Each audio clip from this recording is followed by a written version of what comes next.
Hi there, welcome back to the channel. Welcome to the fourth and final video in the restoration of this David Andersen Type 562 receiver, portable receiver, in a really cute little suitcase which I'd never seen before.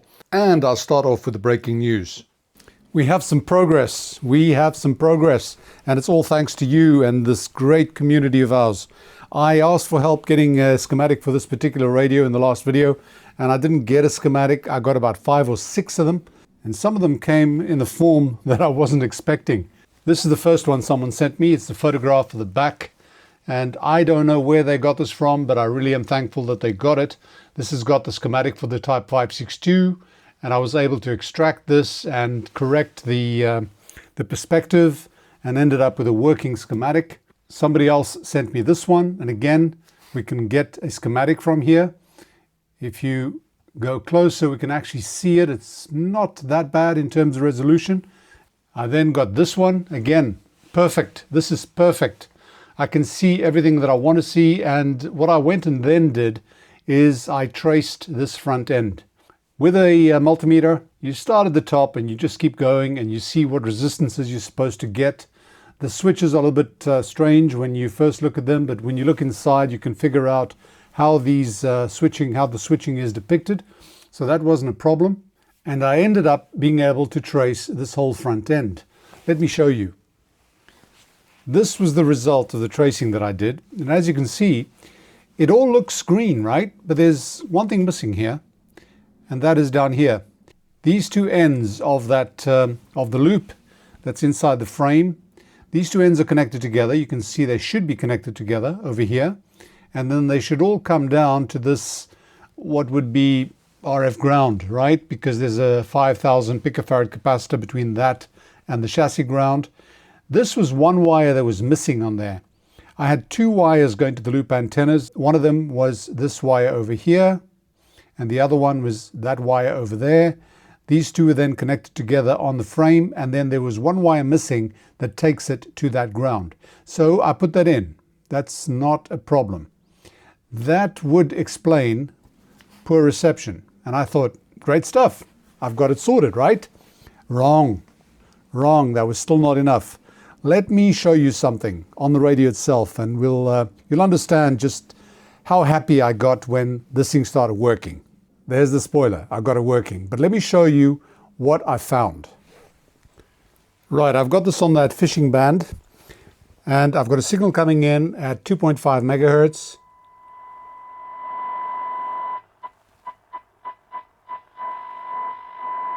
And it's spot on 2.5 because I have done the alignment of that. But now watch this.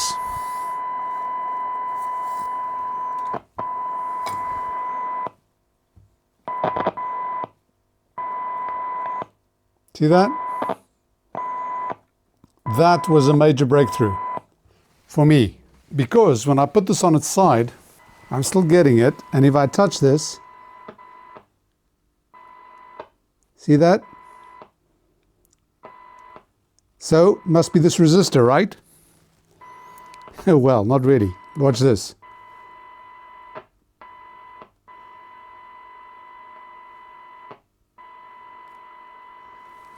I can get this to stop or start in various ways.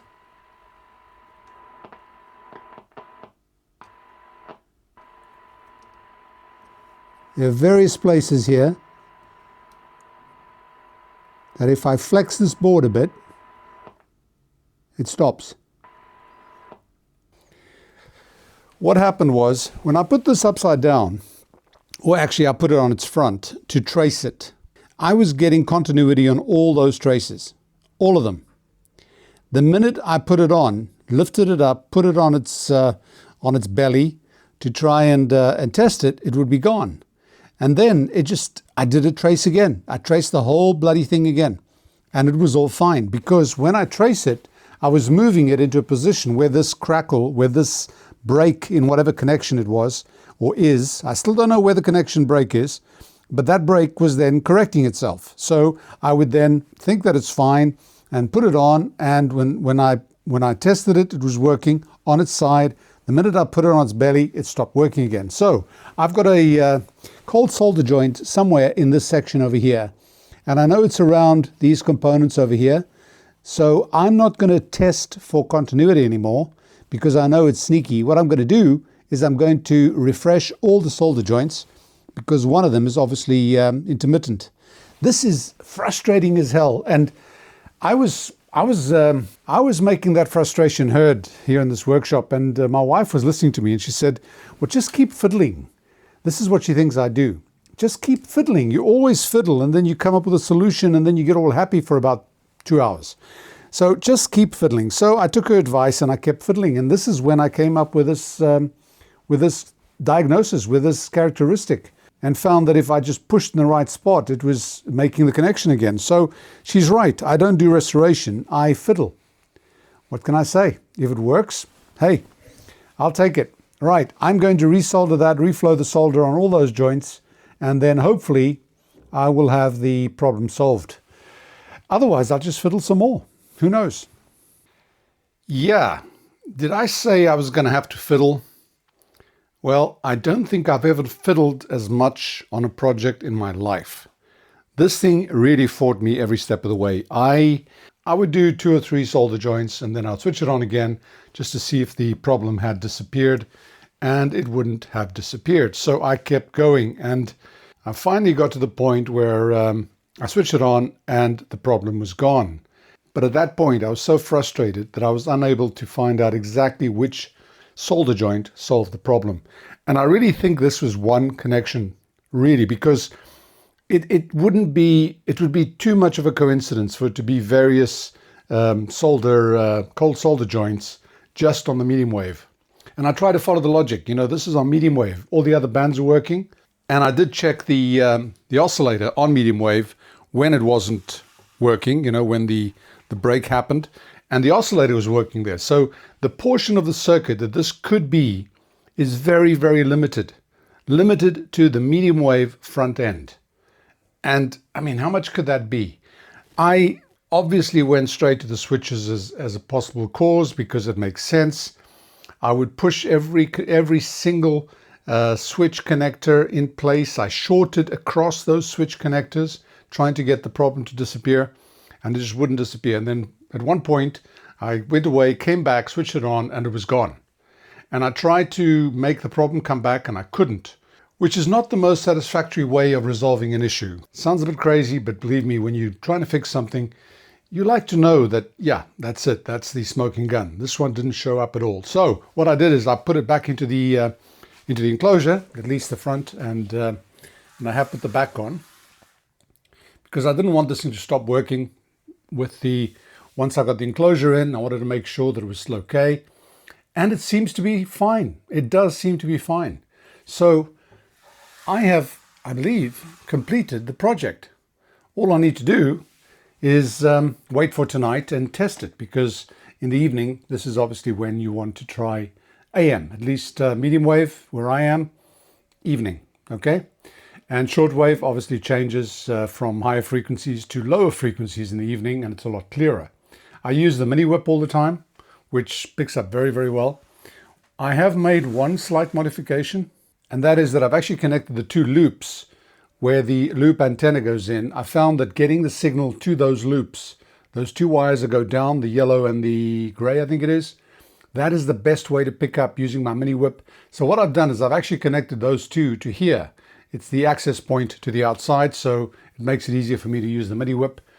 And it works fine without it, except it doesn't receive anything. So with the mini whip connected up here, antenna and ground, it's working beautifully. So let me wait for tonight, give you a bit of a demo, and we'll see just how good this thing is. There is one bit of news about the audio input. You know, this one here on the side, I talked about using it as a guitar amp input that I want to talk about, but I'll do that after I demo the reception. Let's go for it.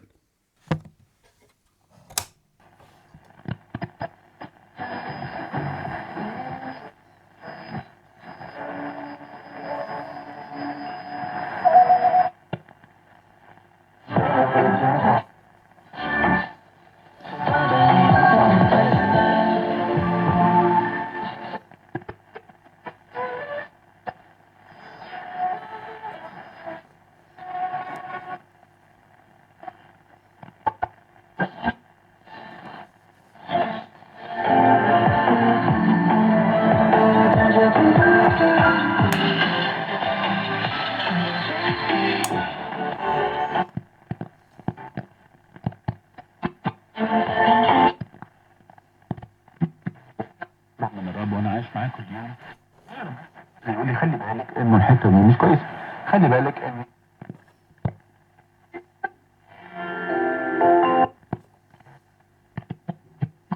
搜索财富新观察。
Yo tengo claro que cada vez que Liverpool ha jugado.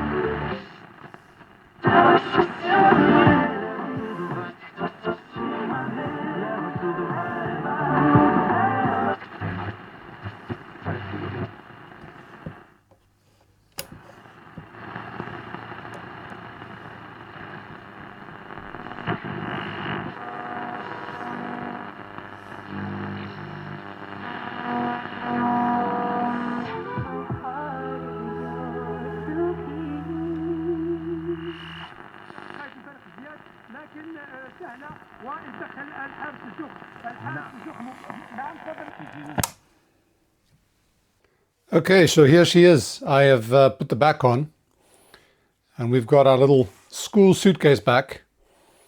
And as far as I'm concerned, she's done. And I'll tell you why. I am not going to use that side input for the guitar. I tried it, and I don't like the sound. I just don't like the sound. It just sounds a little bit dull and dead, and whether it's got to do with the actual input circuitry or the speaker, I don't know. What I did do as well is I tried a simple Fetzer valve buffer, which is just a little buffer booster for the input, and I thought that would be sufficient. Didn't make any difference. I then tried it with one of these pedals that I designed and built years ago. This thing has got all sorts of controls, but it is effectively a preamp, which would make it possible to control the signal. I tried this one, which is a higher gain one, and I didn't like it. I didn't like it at all. So the idea of using this as a guitar practice amp is out the window. I'm not putting Bluetooth because this thing just doesn't have enough. It doesn't really have a good enough sound. So I'm afraid this one is going to be a little bit of a display piece, but it is a beautiful display piece. I mean, look at this. This thing is unique as far as I'm concerned anyway. So for now, I'm going to say goodbye. I'm going to close it up. And I think it's time to go and get on with another project. So I do hope you've enjoyed this project. If you have, click like, share, subscribe, and all that jazz. And if you want to support the channel, you can do so on Patreon, PayPal. Links are in the description below. I do want to thank everybody who sent me information, schematics, and help and advice. And also, of course, the viewer that actually donated this as one of a set of radios for me to restore. Thank you very, very much for your support, all of you. Thanks for watching. Bye for now. Most of all, stay sane.